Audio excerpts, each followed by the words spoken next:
Friends, welcome to Ramya crazy vlogs. ఇవాళ మనం చేయబోయే రెసిపీ సర్వట్టు ఫ్రెండ్స్. చాలా టేస్టీగా ఉంటుంది ఫ్రెండ్స్.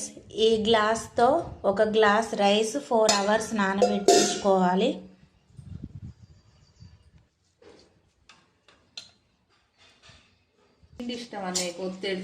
ఫ్రెండ్స్, రైస్ మొత్తం మిక్సీ పట్టుకోవాలి. 2 స్పూన్ల జీలకర్ర,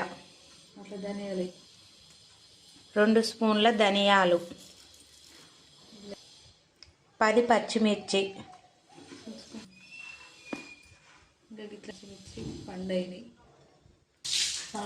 ఫ్రెండ్స్ రెడ్ చిల్లీస్ అయితే ఇంకా టేస్ట్ ఉంటాయి, మీ దగ్గర ఉంటే వేసుకోండి.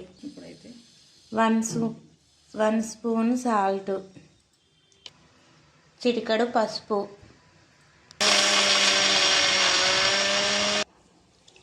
కొంచెం వాటర్ పట్టినట్టే వాటర్ పోసుకుంటూ అట్లా వాడతాం. అట్లా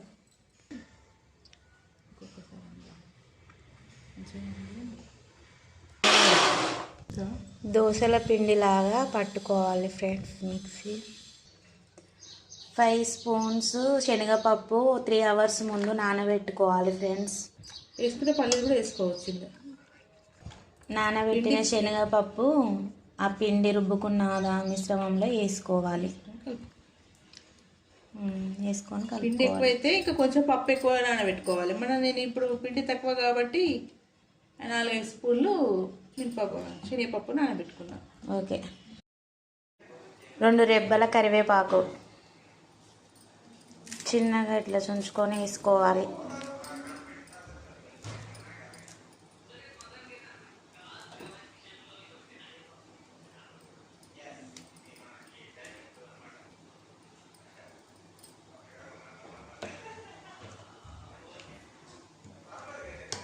కొత్తిమీర కూడా వేసుకోవచ్చు.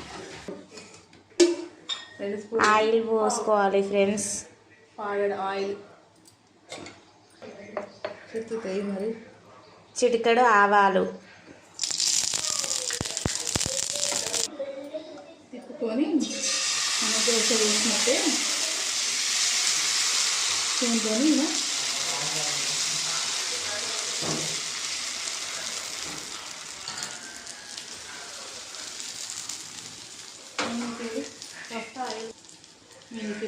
ఆయిల్ వేసుకోవాలి. కొంచెం తెల్లగా ఉండకుండా పేలినట్టు ఉండకుండా కొంచెం ఆయిల్ సిమ్లో పెట్టుకొని ఒక 2 minutes హైలో పెట్టుకొని తర్వాత సిమ్లో పెట్టుకోవాలి ఫ్రెండ్స్ స్టవ్.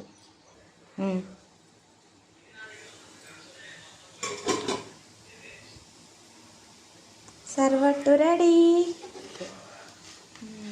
బాగా కావాలంటే బాగా కరకర ఉంటుంది.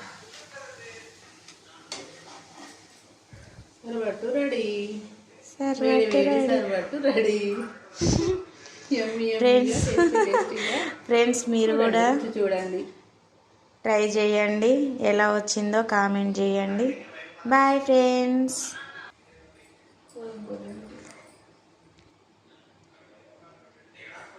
Please friends, subscribe my channel.